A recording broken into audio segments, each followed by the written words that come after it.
Hi, I'm Richard Stanbury. I'm a beef and sheep farmer here on the edge of Exmoor. What makes this farm really special to me is I'm fourth generation on the farm. This is an expansion here where we are at the moment. This is at Western Farm that joins right onto my granddad's and great granddad's farm, so it's quite a privilege to be in that situation. But at the same time, I didn't want to be just handed a farm, so we went and bought one and grown that way, and hopefully they'll be very proud of what we do. So we're in partnership with my parents, John and Rosemary, and my wife Laura. We also have a lad that farms nearby. He did his apprenticeship with us and he does 3 days a week. The system we run here is breeding ewes and suckler cow herd. So we lamb and calve everything outdoors in the spring. We feed zero concentrate, no artificial fertilisers, and finish everything off of grass and herbal lays. So it's quite unique in the fact that we're not actually purchasing lots of expensive inputs. And yeah, it's just a really simple system, and simple for me is all I need just to make it work. We're running a lot of sheep and cattle really for the amount of labour units, but I don't feel like we've got the need for any more staff because it's so simple. And I've just prioritised simplicity over topping markets. And already last year, managed to take the boys 2 weeks and the wife 2 weeks. We went to Canada and travelled around, and we got back and the farm was still standing, you know. And I think there's a big thing with farmers that if they leave the farm, it's just going to collapse. And if you've got the right measurements in place, yes, there's things that could have gone wrong day to day. The people that are left behind to manage the farm, they have to manage they need to use their own initiative for that. But the day-to-day stuff was set out 6 months in front, so they could easily do it. Once we started to make these changes and everyone was on board, I just wanted more.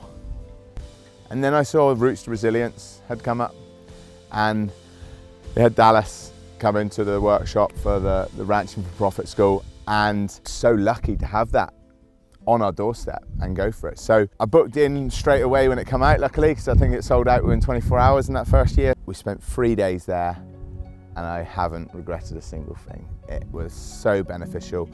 I can do things like this all the time, make my farming system simpler, but there's a lot of other stuff in the background that we all know about that we probably don't enjoy enough to want to do it really well. So budgeting, cash flows, stock flows, all those things. We learnt them with Dallas and made it really simple. And so once I got onto that with the Roots to Resilience, you know, that was a great course and learnt so much.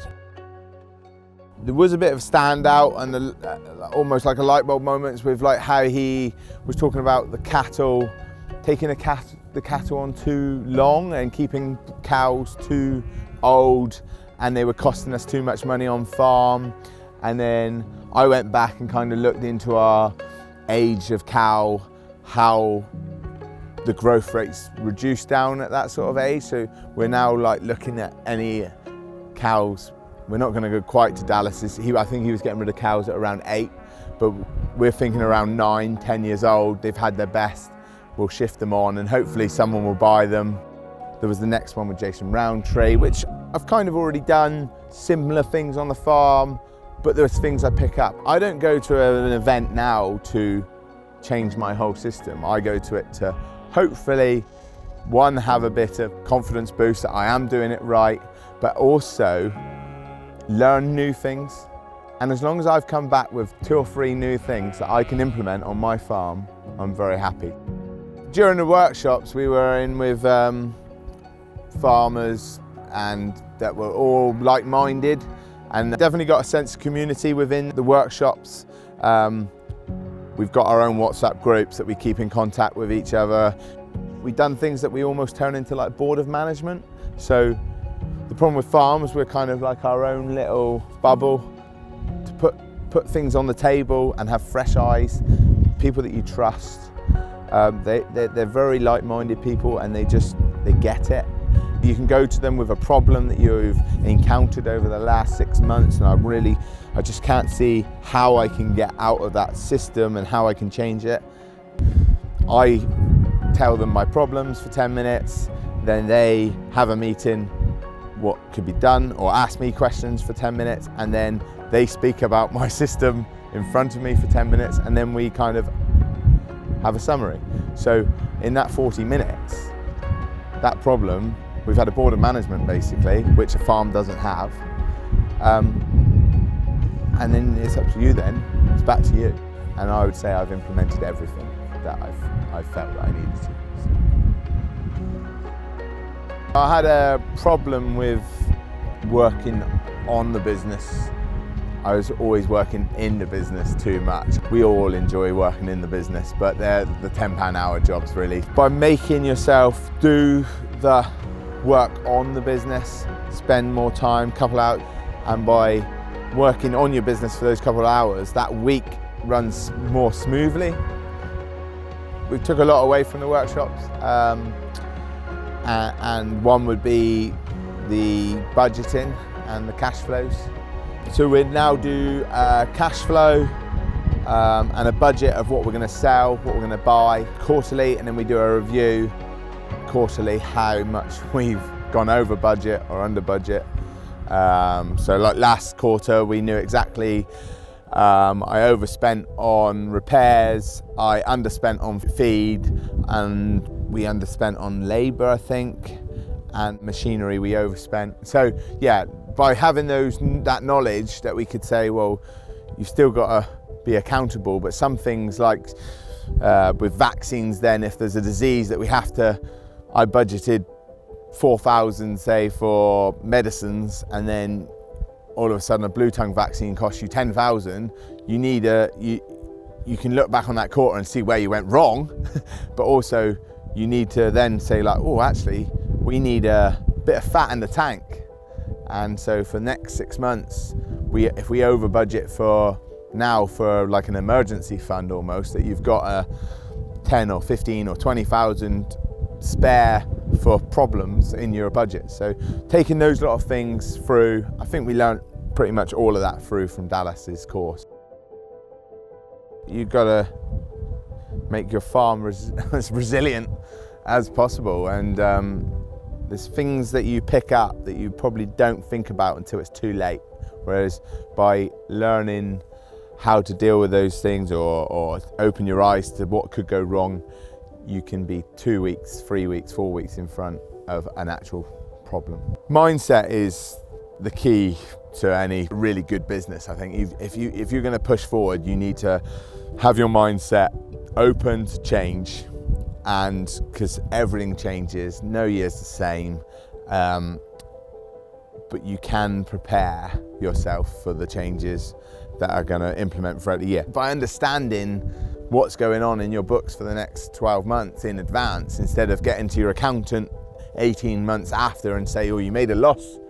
You know you made a loss 2 years ago on that. You know, you're not being a busy idiot by doing an activity on the farm that isn't making you any money and hasn't made you money for the last several years, but you don't really know because it all gets sugar-coated in an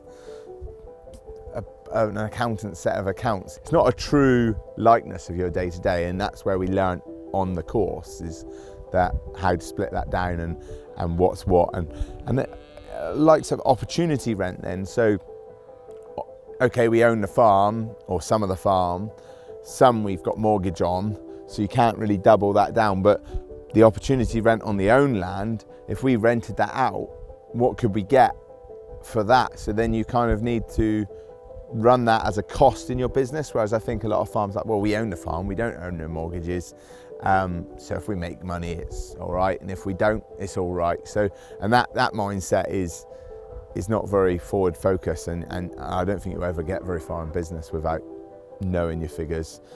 Paying yourself, very important. If you get your drawings down of your living costs, your electric, your sewage, your TV license, car, fuel, if all that's chucked in your package, it's quite handy knowing your package of payment. So if you think you're working every day and you're not actually gaining anything, just looking back, well, actually, I've got £25,000 worth of benefit there that's being paid out of the business. I'm not paying like the rent of your house, etc. So if you haven't got to pay any of those things, it's kind of quite uplifting that actually, well, if you add all that in and then your wage and then your drawings, you're on quite a decent wage. So, you know, sometimes that makes you get out of bed more, maybe, by knowing those things. We've done some figures on like profit returned on hour worked, and that's kind of quite interesting to know your value then. So if you're doing that hour of work, one, your value, two, what can you pay someone else to do that job for you? And there's, you know, you can pay them quite well because actually that job's earning me X amount and I can pay him X amount and I can still make something out of it. So it's kind of just knowing every figure inside and out of your business. And that makes you more resilient, and that's what your courses have helped me understand. I learned a lot in Roots to Resilience that you need people on the team, and to grow to where I'd like to be, we need people to help with those things.